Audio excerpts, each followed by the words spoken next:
नमस्कार दोस्तों। आए दिन हम हमेशा सुनते रहते हैं, कभी दोस्तों से सुनते हैं या कभी पढ़ते रहते हैं इरेक्टाइल डिस्फंक्शन ईडी मतलब नपुंसकता। नपुंसकता बहुत ही कॉमन है। आउट ऑफ 5% एक आदमी को नपुंसकता का शिकार है, जिसको हम ईडी बोलते हैं। तो दोस्तों, लेकिन कई लोग हमारे पास इसलिए नहीं पहुंचते हैं कि उनको आने के लिए शर्म आती है, संकोच होता है, हया होती है। इसकी वजह से वो हमारे क्लिनिक में नहीं पहुंचते। इसी ईडी सब्जेक्ट को लेके आज मैं वीडियो बना रहा हूँ कि ईडी क्यों होता है, उस पे मतलब साइंटिफिक मॉडर्न मेडिसिन क्या है, आयुर्वेदिक मेडिसिन क्या है और घरगुती मतलब उपचार क्या कर सकते हैं, इसी के बारे में आज मैं इस वीडियो द्वारा आपको इन शॉर्ट जानकारी देने की कोशिश कर रहा हूँ। सही में अगर दोस्तों मेरे वीडियो अगर आपने अभी तक सब्सक्राइब नहीं करे होंगे तो सब्सक्राइब कीजिए और शेयर कीजिए। दोस्तों, इरेक्टाइल डिस्फंक्शन आज बहुत कॉमन है। इरेक्टाइल डिस्फंक्शन कॉमन होने का एक मेन रीजन जो है वो है आज हमारी मतलब लाइफस्टाइल की वजह से ईडी का जो परसेंटेज है वो बहुत ज्यादा बढ़ गया है। इसीलिए मैंने पहले स्टार्टिंग में कहा है कि out of 5% 1% is suffering from the erectile dysfunction. तो इसी इरेक्टाइल डिस्फंक्शन के बारे में खुली चर्चा होना बहुत जरूरी है। नहीं तो कई लोग हमारे पास न आते हुए खुद अपने मतलब सफर होते हैं और अपनी लाइफ को मतलब डिसअपॉइंट करते हैं, अपने पार्टनर को डिसअपॉइंट करते हैं और उसकी वजह से उनकी लाइफ बहुत डिस्टर्ब हो जाती है। उनका वैवाहिक जीवन भी डिस्टर्ब हो जाता है। कई बार तो मतलब ये मतलब वैवाहिक जीवन उनका डिवोर्स तक चल जाता है। तो दोस्तों चलिए आज हम जानते हैं इरेक्टाइल डिस्फंक्शन क्या होता है। अगर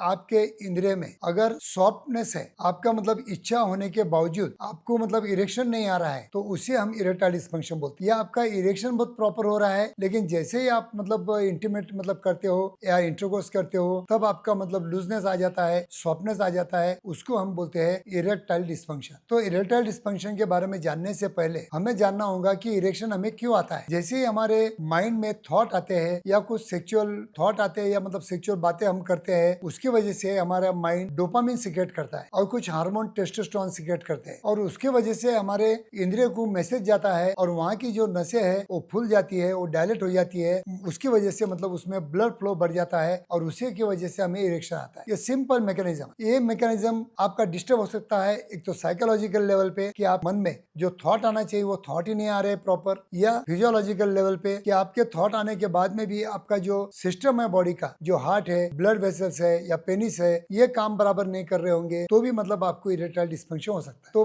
फिजियोलॉजिकल में अगर आप जो मतलब रीजन पूछोगे तो उसमें मेन रीजन जो होता है वो आपका मतलब हार्ट का वीकनेस, आपकी ब्लड वेसल्स प्रॉपर काम न करना, या उसमें कोलेस्ट्रॉल का जमा हो जाना, प्लाक जमा हो जाना, या आपका पेनिस बहुत फ्लैसिड हो जाना, या आपके बॉडी में डायबिटीज है, ब्लड प्रेशर है, कुछ थायराइड की प्रॉब्लम है, कुछ इंडाइजेशन की प्रॉब्लम है, कुछ कॉन्स्टिपेशन के प्रॉब्लम है। इस तरह से अगर प्रॉब्लम होंगे तो आपको फिजियोलॉजिकल ईडी का प्रॉब्लम हो सकता है। अगर साइकोलॉजिकल की बात करेंगे तो आपके मन में डर है, आपके मन में संकोच है, आपके मन में मतलब तनाव है, एंजाइटी है, डिप्रेशन है, और जब आप मतलब सोचते हो कि मैं कर पाऊंगा या नहीं कर पाऊंगा, इस तरह से परफॉर्मेंस एंजाइटी है, तो भी आपका इरेक्शन नहीं हो पाएगा। तो दोस्तों इसीलिए जब भी हम ट्रीटमेंट करते हैं इरेक्टाइल डिस्फंक्शन के लिए, हमें साइकोलॉजिकल है या फिजियोलॉजिकल है ये जानना जरूरी होता है। तो दोस्तों अगर साइकोलॉजिकल है तो हमें थोड़ा सा लाइट एंटीसाइकोटिक मेडिसिन देते हैं, कुछ आपको एक्सरसाइज करने को बोलते हैं जैसा कि प्राणायाम, योगा, ये आपको बहुत हेल्प करता है। और फिजियोलॉजिकल अगर कारण है, अगर आपका डाइट प्रॉपर नहीं है, आपका वेट प्रॉपर नहीं है, तो हम आपको डाइट और वेट के लिए प्रॉपर काउंसलिंग करते हैं, जिसकी वजह से आपका डायबिटीज, आपका बीपी, आपके और जो भी इलनेस होंगे वो अच्छे से अच्छे हम काउंसलिंग से करने की कोशिश करते हैं। तो दोस्तों अगर ये दोनों बातें अगर प्रॉपरली आपको काउंसलिंग करके अगर ट्रीटमेंट देता हूं मैं, तो आपको कोई भी माइल्ड या मॉडरेट ईडी के लिए ट्रीटमेंट लेने की जरूरत नहीं होती। अगर उसके बावजूद अगर आपको ईडी का प्रॉब्लम है तो सबसे पहले मैं ऊपर रखूंगा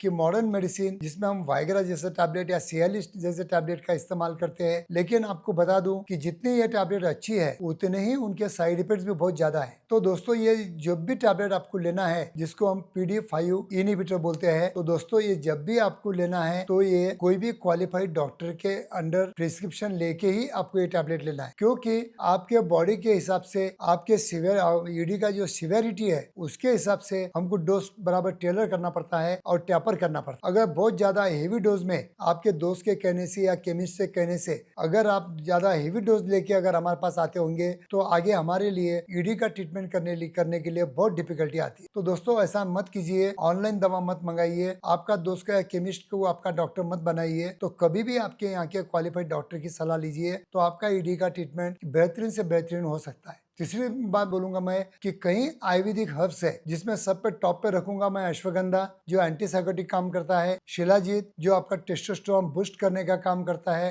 तीसरा आपका मतलब सफेद मुसली जिसमें जिंक और कॉपर मैग्नीशियम बहुत ज़्यादा मात्रा में रहने की वजह से वो भी हार्मोनल बूस्टर है, और चौथा रखूंगा कवच बीज जो आपको एनर्जी और ऊर्जा प्रदान करता है। तो ये आयुर्वेदिक में भी बहुत हर्ब्स अच्छे हैं, लेकिन अच्छे क्वालिफाइड डॉक्टर के अंडर में अगर आप अच्छे हर्ब्स अगर सेवन करते होंगे तो आपका ईडी का प्रॉब्लम इजीली सॉल्व हो सकता है। लेकिन ऑनलाइन दवा मंगा के अगर कचरा फॉर्म में अगर आप मतलब आयुर्वेदिक मेडिसिन मंगाते होंगे तो मैं कहूंगा कि आप कहीं ना कहीं गलती कर बैठे हो। तो ऐसा मत कीजिए। कोई भी डॉक्टर के अंडर में आप आयुर्वेदिक मेडिसिन का भी सेवन अच्छी तरह से कर सकते हो, क्योंकि आयुर्वेदिक जो दवाई रहती है ये आयुर्वेदिक शास्त्र में जो लिखा गया है, जो उसके मतलब रूल्स एंड रेगुलेशंस है, कुछ मतलब उसके मतलब पथ्य है, कुछ मतलब खाना है, कुछ नहीं खाना है, ये सब बातों को ख्याल रखे प्रॉपर काउंसलिंग करके अगर आप आयुर्वेदिक दवाई लेते होंगे तो आपको प्रॉपर ईडी का ट्रीटमेंट हो सकता है। इसके बावजूद ये हो गया माइल्ड और मॉडरेट के लिए।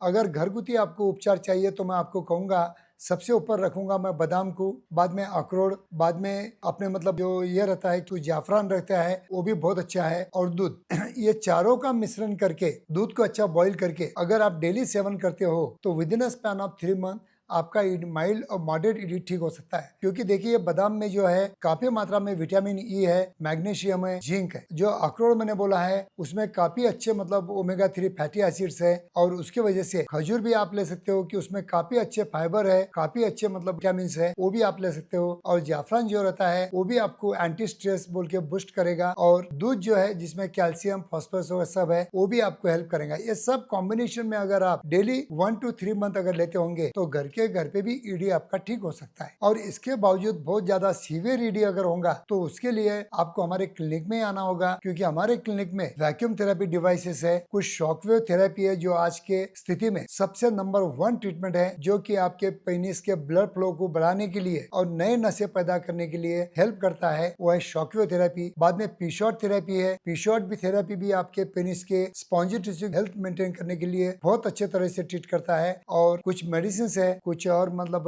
थेरेपीज है। अगर सब थेरेपी का अगर इस्तेमाल करते हो और वो भी proper under experience qualified doctor के अंडर लेते हो तो मुझे लगता है कि इरेक्टाइल डिस्फंक्शन होगा तो आपको डरने की बात नहीं है, लेकिन आपको बिना संकोच के बिना डर के आपको मेरे क्लिनिक में आना होगा। कुछ शर्मना नहीं है, कुछ डरना नहीं है, क्योंकि 5 लोगों में से आप भी एक ऐसे इंसान हो जिसको ईडी का प्रॉब्लम है। तो दोस्तों कभी भी मेरे क्लिनिक में आप आके प्रॉपर इरेक्टाइल डिस्फंक्शन के बारे में proper counselling, Ayurvedic herbs, modern medicine, advance therapies, ये सभी का ट्रीटमेंट मेरे क्लिनिक में अवेलेबल है।